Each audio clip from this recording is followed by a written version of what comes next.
Hey YouTube, it's Catherine here, and today I was going to talk about how to start exposure therapy, or I guess one of the things or some of the things that I did prior to starting, and what I continue to do, and how exposure therapy works. I'm sorry. The cats have issues when I sit up here. I do have some notes, so if I look down, that's what I'm looking at.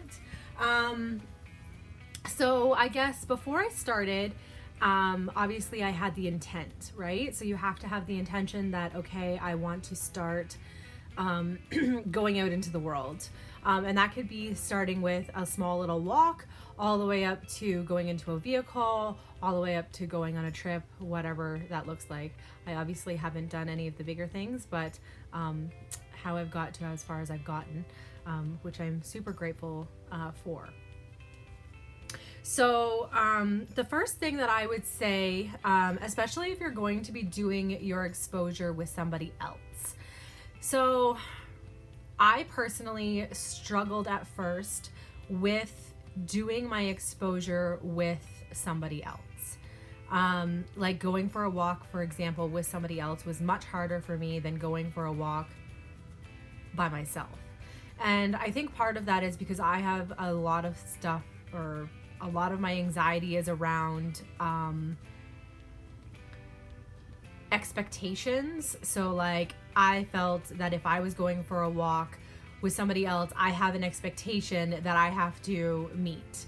Like maybe I have to get to a certain point, or what's that going to look like? Is it going to be embarrassing to me when I can't continue and I have to go back, or all of those things. So if you're doing this with somebody else, I would say the very first thing, you have the intention, you're like, okay, I want to do this, I'm scared to do this, I'm anxious to do this, then you're going to want to maybe have a conversation with your spouse, or your friend, or maybe a loved one, or a family member, or whomever you choose to be that person that you're going to be doing your exposure with. It doesn't have to be the same person. I do mine with my husband, and I do it with my mother. Those are the two people that I go out into the world with. I have not really branched out from that thus far. I've gone out with my mom and my dad together, but never just my dad, for example. And some of the things that you maybe want to mention in this conversation that you're going to have with your spouse, I'm sorry, this cat, is, it doesn't matter what you're doing. It does not matter if you are going for a walk, or if you're going to the grocery store, if you have errands to run. They have to be very comfortable with being able to turn around and go home, and not make you feel guilty and terrible for it. So, I'm assuming you're picking somebody that you trust in this world. So I would assume that you'll be okay having a conversation with them. And I'm going to tell you, the conversation is going to be nerve-wracking because, again, it's an expectation, right? You're like, okay, what if this happens? What if this happens? What if this happens? Because everything that we do is all about the what ifs, right? So, but having a conversation and being like, okay, we might start out on this errand that we're going to run, and I feel too overwhelmed and I can't do it. I need you to turn around and I need to go home. So that needs to be okay with them, Another thing is sometimes you can just pull over. So, say to the person, I need to pull over, I need to, regain my exposure, and I need to, maybe you just need to breathe through it for a minute. Maybe you need to do some of your exercises. So that would probably be like, just grounding yourself back down to being like, okay, this is okay, I'm good to go. And sometimes that works and sometimes it doesn't. Sometimes you have to turn around and you're going to go home, and that's okay, right? And we can't beat ourselves up for those moments that those things may or may not happen. But we obviously think that they're going to happen in our heads. So having a plan sometimes is quite helpful.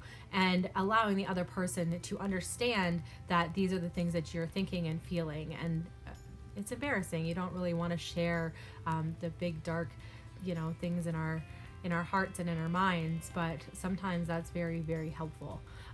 Just so that somebody else kind of has, okay, this is what they're feeling, this is what they're going through. Okay.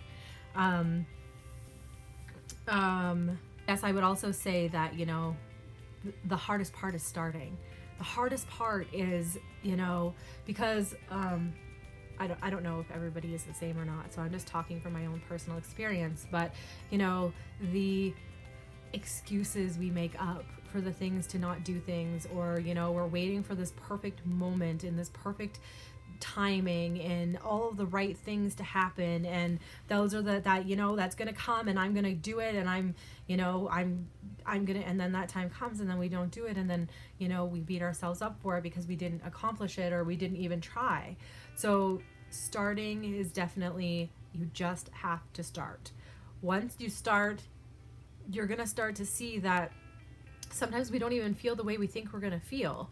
And sometimes we do feel exactly how we think we're going to feel. And that's okay. You might get into a moment and be like, okay, you might get the tunnel vision, you might get shaky, you might get sweaty, dry mouth,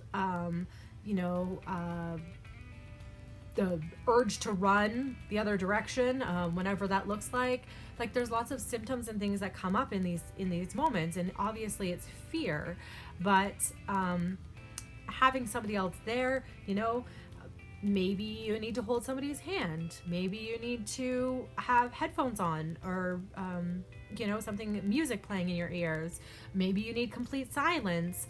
I kind of experience all of these things. Sometimes I need silence and sometimes I need to talk, and my spouse happens to be very good at that, so he will, do you need to talk, do you need to not talk, and he'll ask me, and obviously if I don't respond, it's because I'm not in a place that I can talk right now. Sometimes I lose the ability to I wouldn't say lose the ability to form thoughts, but you lose the ability to be like, having a conversation isn't something, you get stuck in your head, you're in there. So just let them know this might happen. I might not respond to you. That's okay. It's nothing personal. Or maybe I need to talk to you. I need you to talk to me about something else. I need you to, distract me. We have technology now, so maybe you can use your phone or other coping mechanisms that are going to be helpful. So for me personally, I set myself up with the goal is to sit in the vehicle and allow the person that was driving to do whatever they were going to do. I didn't want to set the expectation that I could control this, because obviously that's what we want to do. So I would tell myself, you just need to sit in the truck. Your only goal is to sit in the truck. So maybe we're going to run an errand. So I don't know, you're dropping something off at the post office. It doesn't matter what happens. All I have to do is sit in this seat. If I get to the post office and I feel good enough, then I will get out and I will see if I can make it into the post office. If I can't make it into the post office, that's okay. I will sit in this seat, and he will, or they will, proceed and go and run the errand, and they will come back to the vehicle that you're sitting in. So that was my goal. I was just like, it doesn't matter what I feel. It doesn't matter what is happening. I am sitting in this seat and my butt is not leaving this seat. And that's how I would get from point A to point B at the beginning. And that worked for me. I don't know. I've never had to actually stay in the car and sit. But I made that an okay thing. So it was okay. If I made it there and I did not proceed, that's okay. That was fine. Perfect. I was still in the vehicle. I still was doing it. And if I could get out, I could. And I always have been able to. There has definitely been a couple of times where I haven't been able to make it all the way into the store, or haven't always been able to go and run the errand, but I still made it to that location, and he proceeded to finish.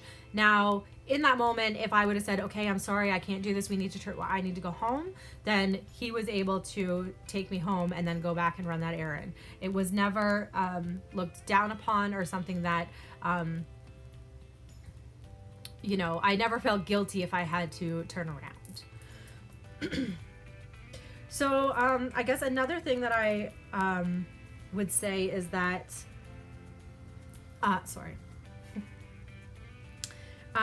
some of the things I do when I am feeling off, and I don't know, again, I don't know how everybody else feels, but for me personally, I have off days or off moments. I would say there are more moments than days, and you just kind of feel off. Now, I personally have a couple of things that I do to try to test the waters, because it's not all anxiety. It really, really isn't. So if I'm having an off moment where I'm like, oh, I'm feeling weird, I'm feeling my body just doesn't feel right, which would normally trigger anxiety. It would normally trigger panic. So instead of going to that place right away, my first thought is, have I had water? Have I drank enough water today? Have I eaten today? If I have eaten, what have I eaten? Are these healthy choices that I've made? Are they poor choices that I've made? We all know what things that we eat or consume or do that make us maybe not feel so good. But those moments come up, and they come up so quickly that you don't recognize it for what it is. So then I would, do I need to go to the bathroom? Have I slept? Did I sleep that night? I try to go through this whole little thing. And normally what I will do is, if I'm feeling off, the first thing I do is grab a glass of water, sit down, and kind of wait it out. Drink the water, sip it. And to be totally honest, 99% of the time it goes away. And I don't even have to go to the anxiety. I don't even have to go to the panic mode. I just, maybe I just needed some water. I needed to calm down, or, maybe my life was busy at that moment, or, just take a breath. And that does tend to help. And I do, talk to myself, and just like I just went through that there, like those are all thoughts and words that are going through my brain that are like, okay, how can that,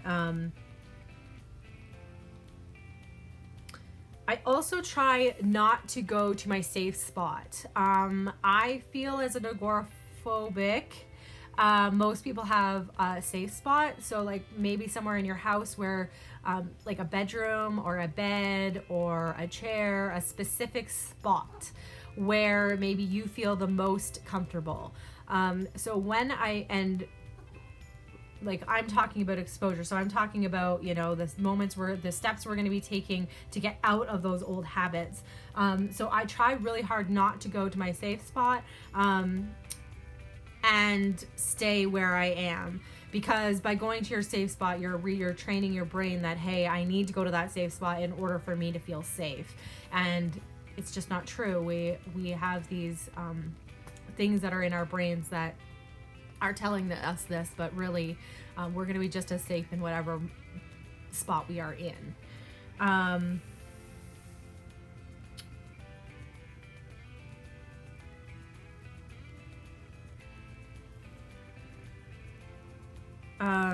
I also did a lot of affirmations at the beginning, which again is just talking to yourself.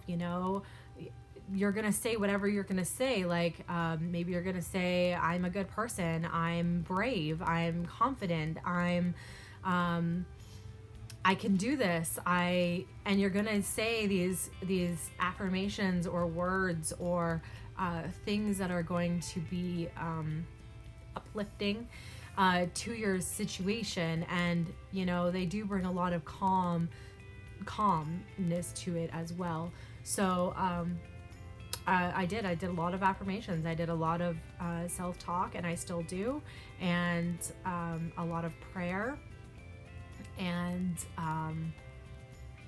Gunner.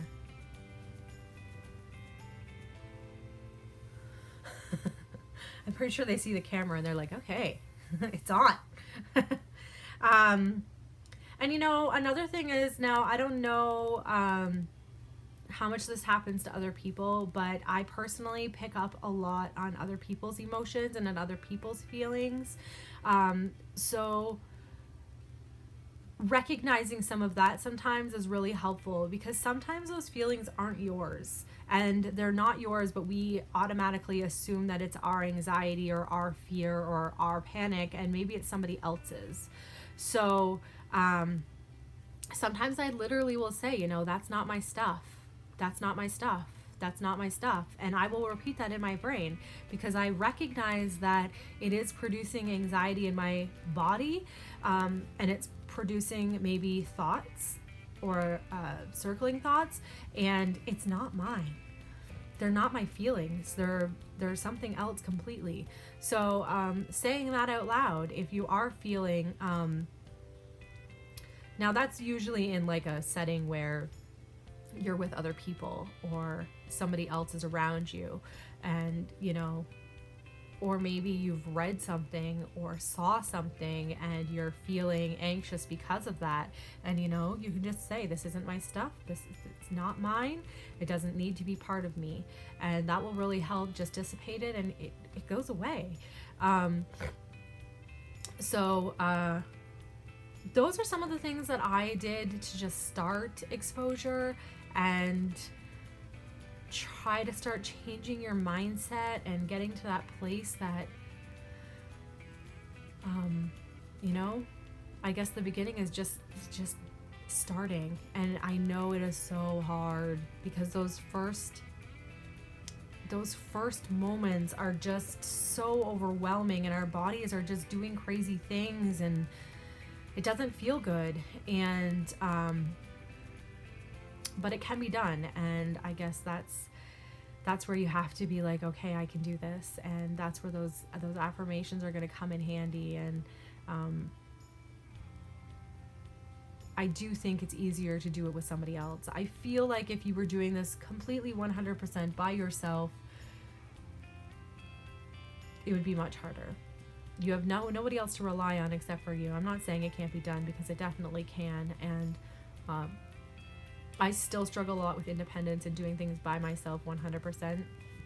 I can go into a store now if somebody's out in the parking lot or something like that, but I'm still working on the independent side of things. So it's an ongoing